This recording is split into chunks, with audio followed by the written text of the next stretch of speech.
Hello and welcome back to Inquisitor Martyr. Last time we kept going with the Ebony Void Crusade and got to here. And we'll continue, but first, well, a few things. First off, I did reroll a bit of the inoculator. Got suppression gain from attributes. It gave me about 400. So it's like a 7 to 6% boost. Not great, but it's more suppression and I need it. I also got the reflect damage, so now my reflect chance actually can reflect damage. I upgraded the level of it a couple times, cost me millions. Not worth the investment, but it's whatever. I was actually going to, because I have 8,000 fate, I think it is. So I figured we're gonna do something I haven't done yet and buy the alpha pack and see what's in it. Hopefully something good, otherwise it kind of sucks if this is bad. Not seeing a whole lot of value here.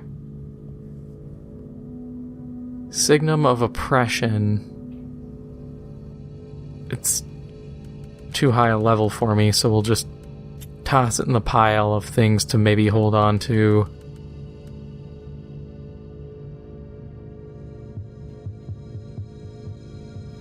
That's not good at all, honestly. Those traits are trash. I'd have to spend so much re-rolling.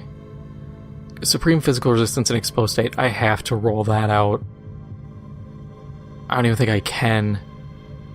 Warp Resistance, it's neither here nor there. Bonus against Champions, it's okay, but it's very specific. And Regen and Cover, instant trash. Heat Vulnerability on causing burn effect. Not bad, but that's about it. Critical hit damage, critical hit chance, effectiveness of vulnerability. Maybe roll out the exposed state, because otherwise it's not terrible. The thing is, I don't know if it would actually be a damage up over my existing Signum. Because I can apply burning skill, or heat skill hits really fast to apply burning. No, it's completely moot, because, yeah, adds vulnerability based on the type of target, adds vulnerability stack to the target based on the damage type on critical hit. I hit so fast I can already crit, so that's moot.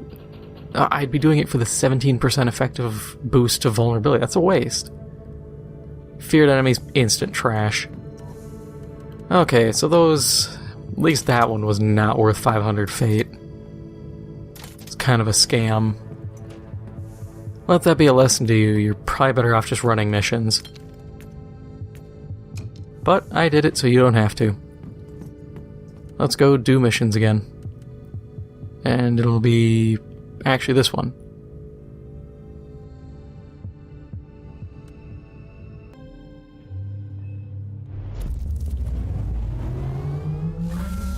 Electrospectral scans have revealed that the Xenox artifact is nearby, but it is protected. You must access the cogitators to gain access. May the Omnisar guide your hand. So, I have a question, and I'm too lazy to look it up because I don't even know if other people have really wondered this or got an answer for it either. So I'll ask you. Do these Void Crusades increase in difficulty? Like, I know they do, but I mean comparing Ebony to, like, the Ekru. Do they increase in difficulty? Like, the higher or further right you go in the list, the tougher they are? Because I feel like that's the case. I could very much be wrong. But it just kind of feels like this Void Crusade, even... because I always go use a map for these, so that I can do them as close to correct as I can without ending up screwing them up anyways. But this one just feels a lot easier. And I don't know if that's because of my gear, if it's actually just the difficulty is varied. or what the deal is exactly.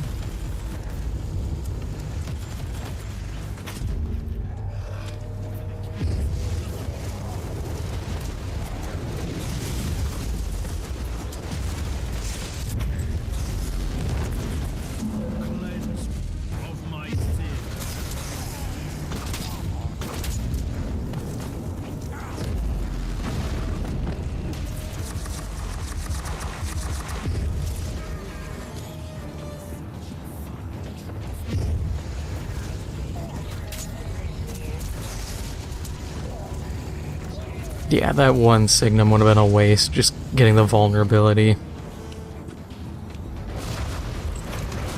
But yeah, the difficulty just feels weird. I don't know. Because from a design aspect, it would make sense to have it just be like, yeah, you start from the left and go right. And they just get tougher and tougher. But then... See, you could make multiple cases here, because one design choice you could do is just have higher difficulty shards drop in these crusades, essentially saying, hey, if you want to do a higher level, you need to farm out lower end ones. But in that same vein, these crusades aren't random. So you have, yes, a curated run, which is on one hand nice, but from a repeat player standpoint, that's really boring. Because at that point you know what you're doing and you just kind of sprint through. It's the curse that Destiny suffers from. You run a strike and you know that strike in and out if you do it enough. I could do any of the early Destiny 2 strikes pretty much blind, and all of the Destiny 1 strikes, I knew them by heart. Because you would run them so often for certain gear. And because there was little... I mean, the only variation was modifiers. And those were like nightfalls, and you weren't really running... I mean, there wasn't even matchmaking for nightfalls, so you couldn't run multiple nightfalls. And there wasn't really incentive, you're better off just running the normal versions. And that's kind of something I'm seeing here, is like...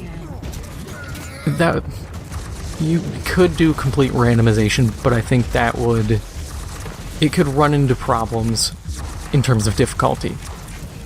Because you might not have a path that's a lot easier like this. What do you do if all the nodes you start out with...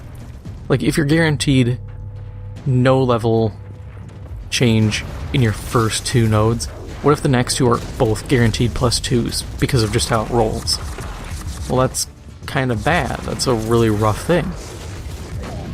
And then it becomes a question of, do you have a finite number of blanks? Do you have a finite number of +2s, +1s?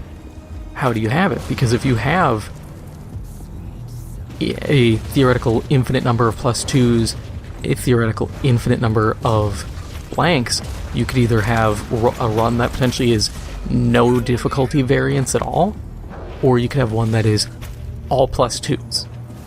And you'd be hitting like, what is it, +20 at that? No, it'd be... because if there's 20 nodes, let's say, you would be hitting around like a +40 difficulty. And unless you're balling out of control, I don't think you can handle a +40 level spike. I can't even imagine what the penalties look like for that. It would easily be probably 2,000% increased damage taken.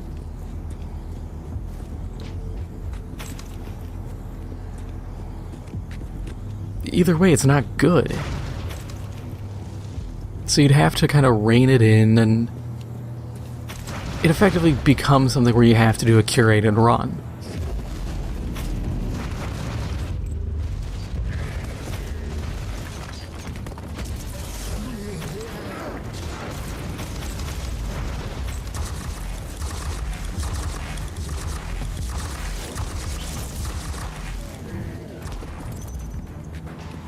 I mean, there are ways you could do variations in this. but it starts to get kinda wonky because of how the loot system is done. Because you could sit there and be like, oh, well, you could have, let's say, an Ebony Void Crusade, but you can apply extra modifiers. The terminals and it's the protective force crusade-wide. taken out. You must find another Okay. way, Inquisitor. Let's say in this theoretical style, you make it so hordes are doubled in size. That gives you maybe a little bit extra loot quantity, or extra loot quantity at the end. You could do more champions, more bosses, reduced lives, things like that, where you control it when you set it up, which I don't think is bad, but at the same time,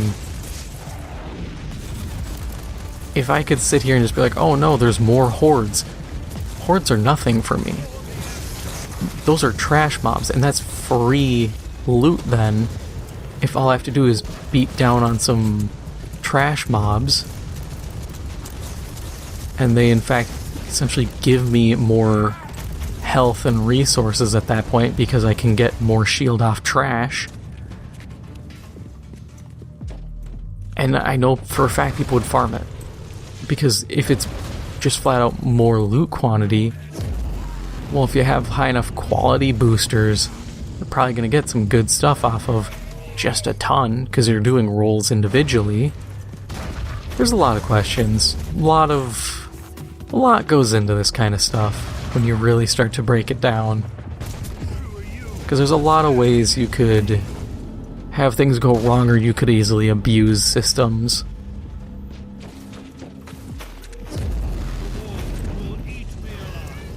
People always think that the things that get abused are like the Destiny loot cave, which I still laugh at because people are arguing, oh, well, people got exotics. My guy, I sat there and farmed that for like 10 hours one day, and I didn't get a single exotic. I barely got legendaries out of it. I think I got like a handful. I think enough people got good rolls that it got blown out of proportion. Which is unfortunate because it wasn't that big a deal.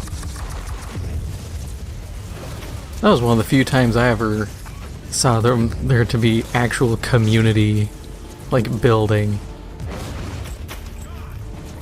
People would actually interact with each other and be like, oh hey, gotta reload. Oh hey, I'm out of ammo. Okay, let's make an ammo run. Everybody runs in, gets their stuff, waits. Then they're like, okay, everybody's ready. Go back to just rocket dumping. That was fun. Is it just me, or has like community building in games really gone downhill? Because even, 8 years ago, it was a lot easier, I feel. Because now some clan stuff is really weird. Like, I was playing Warframe and I was like, I need a clan. I got booted out of my old one for inactivity. I didn't really care. But I was like, I need a new one. And this dude's like, you got a mic? I'm like, yeah, I don't really use it. And he's like, well, you gotta use it. We have to talk to you. I'm like, I have played this game since 2014, since Warframe launched on PlayStation 4. I'm not doing an interview for a friggin' clan. I had to deal with the onboarding process of corporations in EVE. I'm not talking to some numbnuts for a clan where you can't do anything except maybe contribute some resources for a research that nowadays everybody has so much that the research instantly gets completed. Like, get out of here. I found, I had this super small, 10-man clan. The guy's like, do you want to join? I was just like, yeah, sure, why not?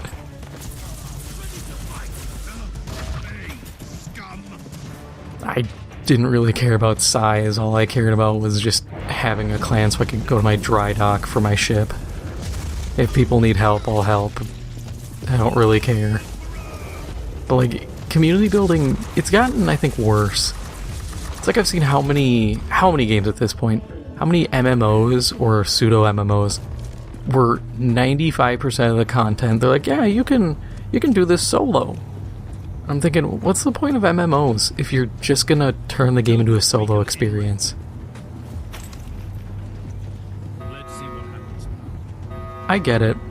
Some people don't like interacting. Some people have had bad experiences interacting with people. Hell, in Destiny, I've dealt with it where, you know, it's happened a couple times where you have like the one female on the team and some dude says some stupid shit and you're like, dude, just shut up, we don't care.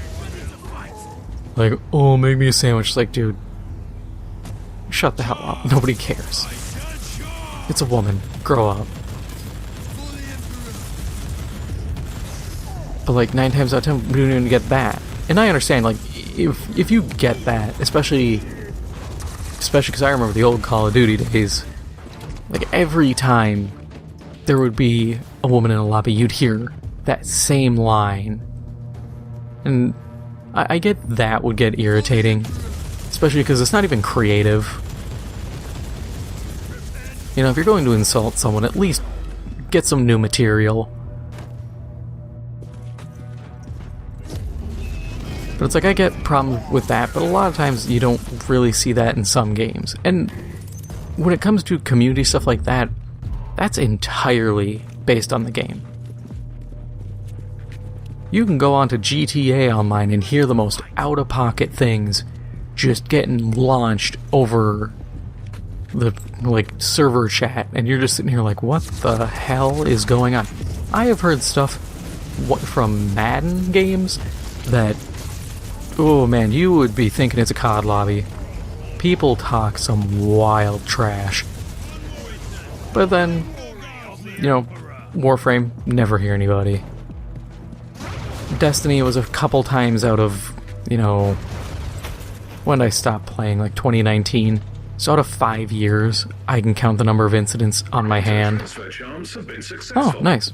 Covert mission coordinates inloaded. Wasn't even, like, processing that. I'm glad I did it. I just saw terminal and was like, ooh, terminal.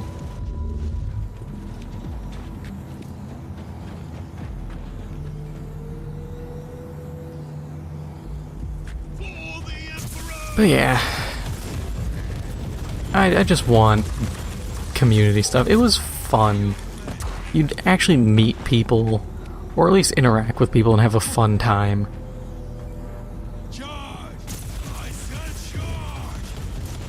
I think part of it's kind of the rise of like battle royales. There isn't really a social game right now. Everything is small teams, or it's just lobby based, so you don't really have the time to meet people.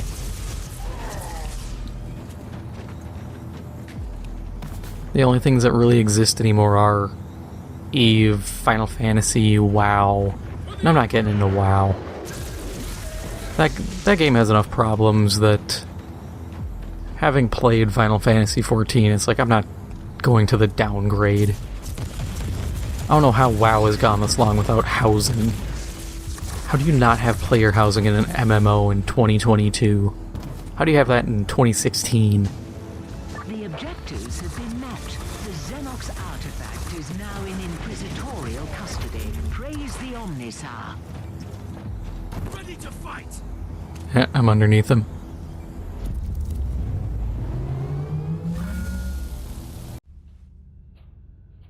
Hey, our covert mission.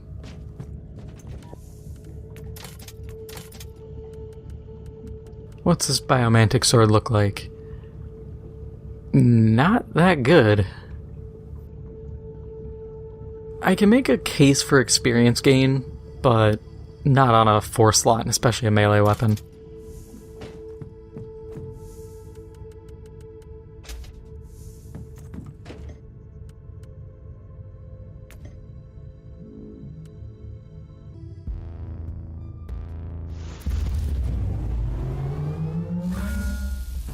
Volumetric scanning of the area completed. Conclusion, the ruinous powers are active. The purge of the infestation is strongly recommended. Seeing the experience boost reminded me, Darktide, one of the perks you can get on weapons is an XP boost. And I get the case they're trying to make, but considering there isn't like a prestige system, when you hit 30 on a class, the class is done. It feels like such a waste to be like, oh yeah, I'll take the XP boost. There are ones that give you more currency, which is a lot more reasonable, but... And I do get it. It is grindy to get levels towards the end, and levels are kind of the big driving force for a lot of stuff. Especially because I think level 26 you get your third curio slot, and that's super useful in the the perks you can get for your ability. I think they're actually feats, and then they just boost your character. But once you hit 30, it's done. And I've seen people complain, which I do agree. There are problems with Darktide, like the fact that most of your loot, you don't really get a lot of loot from actually playing. What you usually get is your loot from going into the shop. And the shop rotates every hour, and it is kind of boring. I'm not a fan of 99% of your loot coming from the shop. I'd rather have a hidden chest in missions, or a supply crate or something, and that's a way, or just something else to boost getting stuff, because there have been times where I sit there and go, oh boy, shop rotated, run over, look in the shop, absolute trash. I'm just here going, well, hope it's better in the next hour. At least a way to automatically re-roll the shop.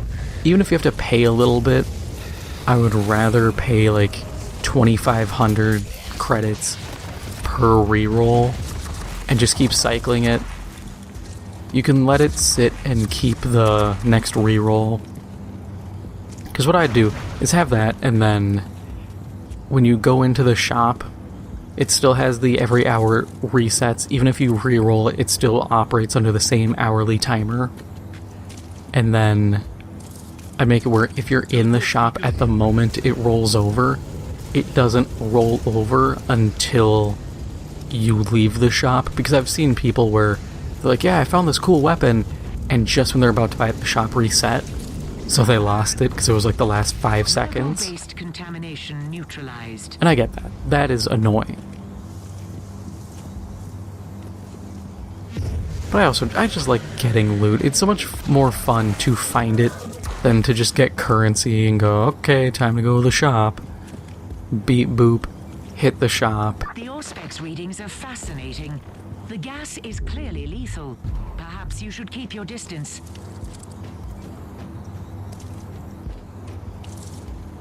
And it is kind of something I worry about with Darktide, is just running out of loot, effectively. Because you look at Vermintide, every class had a good amount of weapons. The Dwarf, the number of weapons he had was insane. And you can make an argument, well, the Veteran and the Zealot kind of share a good portion of their weapon pool, and they have some pretty cool stuff. But everything is kind of broken down into threes for the most part. Like there's 3 Akatarn, I think, las rifles. There's 3 of each kind for the most part, because it's essentially light, medium, and heavy damage. And it works. It does. I'm not gonna sit here and say it doesn't. But it's kind of bloat, because it's all the same. They're different models, but the idea is the same. And that's what's kind of rough.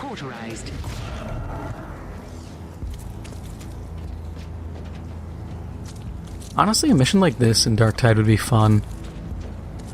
You have boss health bars for all the hives, and you just blast through as stuff spawns in.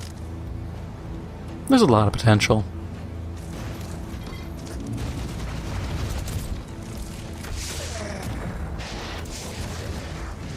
But the weapon variety, especially for like the Ogren doesn't get a lot of variety. The Psyker, I don't think they get a lot. Like, the Psyker in this has more abilities. It'd be cool to have proper biomancy and stuff and be able to have a lot of different options for a player. Because I know, like, one of the abilities is like a head pop, where you just use your Psyker powers to just explode brains. And it's cool, but every single video online essentially goes, yeah, just, this is going to be your main thing. Just use it to nuke specialists. And I don't find fault in that logic, it makes playing a Psyker kind of boring. And that's just kind of the curse, is games always can do with more.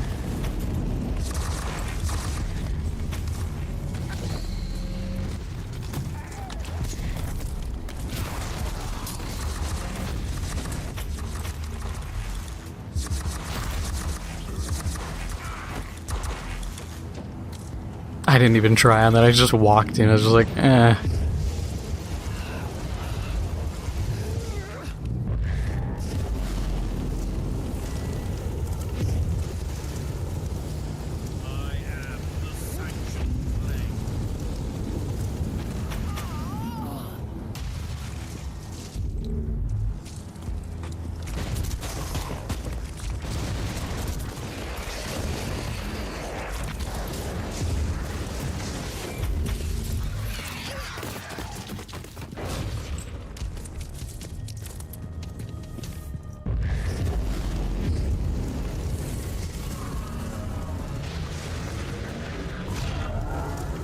When I level up next, I'll be able to finally get the AoE boost, which will be nice. We lowered the chance of a major outbreak, and we collected valuable data. The Omnisire be praised. 10% isn't going to be a crazy boost, but it's 10% more range than I had, and I will always take it. Teleport beacon in range. Come on, cool teleport. Boring teleport.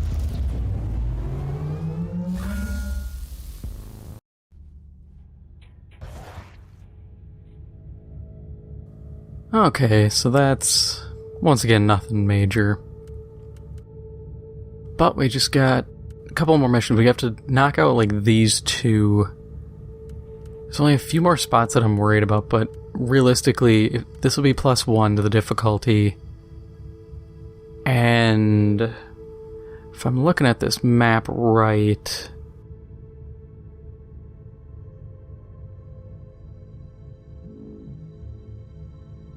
okay, so we went there, there, went to there, up, to there, okay, yeah, so we go this one, then we go up here. What's the blue mean? Oh, info fragment. Yeah, so that's important. Okay, yeah, so this isn't going to be too bad. I don't think it's +4 for difficulty. I think they kind of lied on that one. But maybe +5, at most +6. Doable. It's still going to hurt, but very doable. Let's mulch all our loot very little.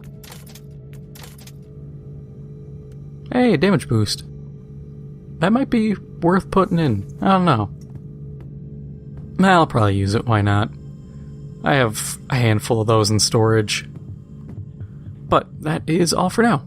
If you enjoyed this episode, make sure to hit the like button, it helps out the channel a lot, and if you haven't already, make sure to hit the subscribe button. Thank you for watching, and I'll see you in the next one.